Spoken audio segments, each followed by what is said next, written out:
पिछले कुछ समय से महोदय राजनीतिक विद्वेष के तहत मुझे जिस प्रकार से राजनीतिक पूर्वाग्रह का शिकार बनाया जा रहा है, मैं केवल आपसे अनुरोध करने के लिए आया हूं, क्या मैं इस सदन का सदस्य हूं या नहीं हूं, और क्या सदन मुझे संरक्षण दे पाएगा या नहीं दे पाएगा।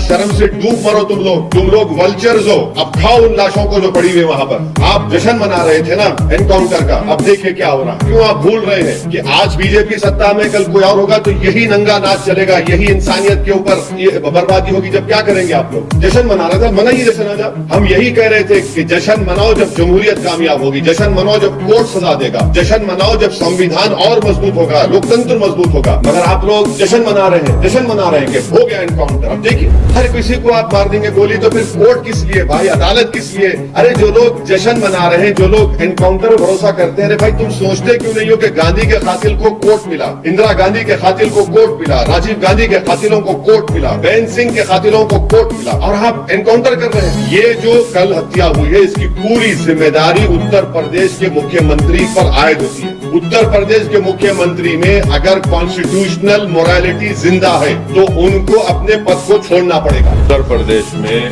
बीजेपी की सरकार रूल ऑफ लॉ के तहत सरकार को नहीं चला रही है, बल्कि रूल बाय गन को चला रही है। कल का जो मर्डर हुआ है, ये कोल्ड ब्लड मर्डर कहते हैं, उसको देखने के बाद हर वो भारत का नागरिक जो भारत के संविधान पर यकीन करता है, भारत की अदालतों पर उसको यकीन है, आज वो अपने आप को कमजोर और गैर महफूज समझ रहा है। ये एक कोल्ड ब्लडेड मर्डर है और ये लोग प्रोफेशनल हैं।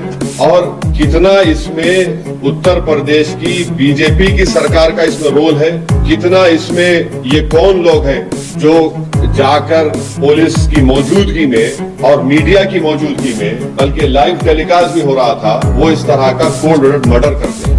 तो सुप्रीम कोर्ट से उम्मीद करते हैं कि सुप्रीम कोर्ट इस मसले को सो मोटो लेगा, एक इन्वेस्टिगेशन टीम सुप्रीम कोर्ट बनाएगा जो सुप्रीम कोर्ट को रिपोर्ट करेंगे, और उसमें बेहतर होगा कि कोई भी उत्तर प्रदेश का ऑफिसर ना हो, क्योंकि उनकी मौजूदगी में, उनकी कस्टडी में इन दो लोगों की हत्या की गई। अगर बीजेपी चुनाव पे चुनाव जीतते जा रही है और इस मसले को बीजेपी नहीं देख रही है, तो बीजेपी देश की खिदमत नहीं कर रही है। एक साथ मारे जा रहे हैं और कहीं पर वेपन ब्लॉक नहीं होता उनका हाथ देखिए आप। ये रेडिकलाइज एलिमेंट से अगर ये उत्तर प्रदेश की सरकार से नहीं है तो ये रेडिकलाइज, हाईली रेडिकलाइज है, और बीजेपी इसको प्रोसेसाइड करती है।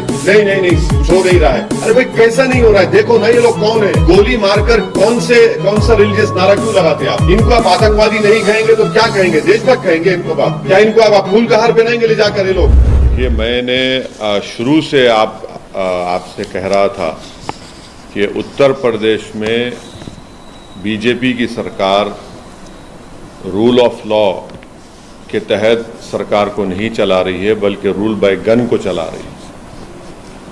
और ये पिछले 2017 से जब से बीजेपी की गवर्नमेंट बनी, ये सिलसिला चल रहा है। और हर बार जब कभी भी हम मीडिया से बात करते थे, बल्कि हम अपने भाषण में, अपने स्पीचेस में इस बात को दोहरा रहे थे। मगर अफसोस इस बात का है कि आप लोग सिर्फ ये समझ रहे थे कि हम रेटरिक के तौर पर उसको इस्तेमाल कर रहे हैं। हम आप लोगों को और देश के सामने आंकड़े रखे कि कैसे लोगों को गोली से निशाना बनाया जा रहा है, और जिससे भारत का संविधान में लोगों का यकीन कम होगा, जिससे हमारे कोर्ट्स में, जजेस में, पब्लिक प्रोसिक्यूटर को उनका काम करने की इजाज़त नहीं दी जा रही थी।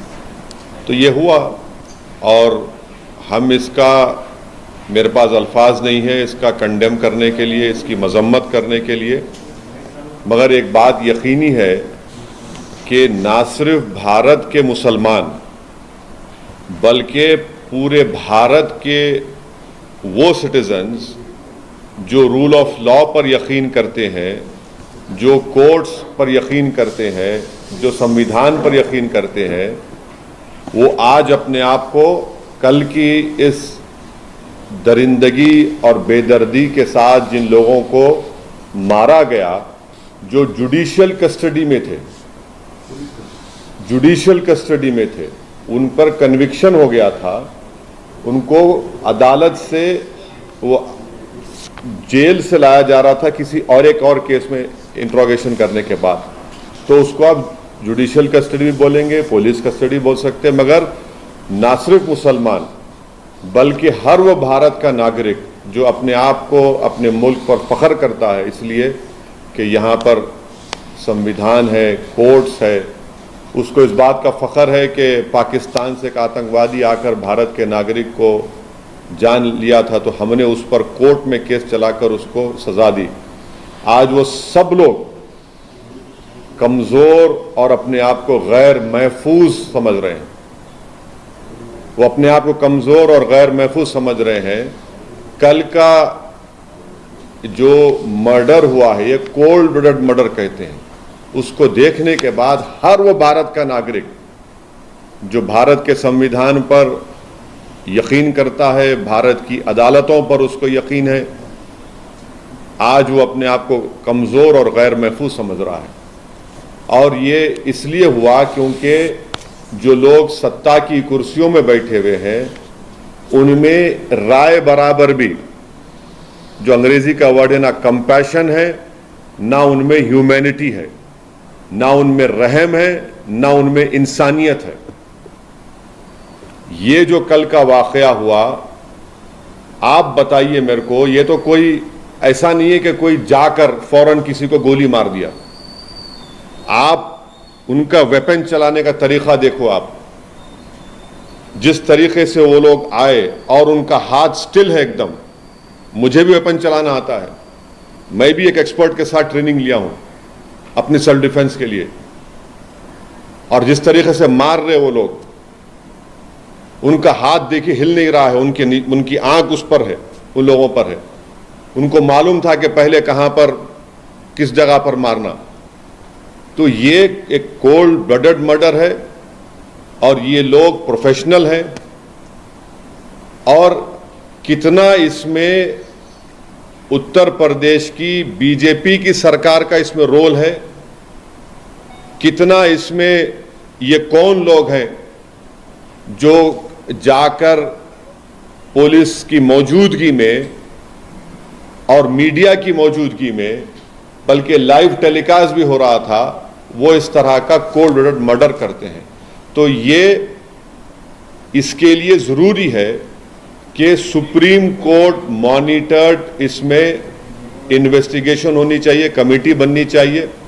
मैं सुप्रीम कोर्ट से दरख्वास्त करता हूं, प्लीड करता हूं, क्योंकि 28 मार्च के दिन सुप्रीम कोर्ट ने एक फैसला दिया था कि कल जो लोग मारे गए उसमें से एक शख्स ने, जो एक मुसलमान एक्स एमपी है, जो एक मुसलमान एक्स एमपी है, वो कोर्ट को गए थे कि मेरी जान को खतरा है सुप्रीम कोर्ट को। तो सुप्रीम कोर्ट ने यह कहा था कि जब आप जुडिशियल कस्टडी में है और आपको पुलिस कस्टडी में लेकर जा रहे तो स्टेट की जिम्मेदारी है। अब सुप्रीम कोर्ट इस मसले को सो मोटो ले और सुप्रीम कोर्ट एक कमेटी बनाए, सुप्रीम कोर्ट एक इन्वेस्टिगेशन टीम बनाए, टाइम बाउंड तरीके से।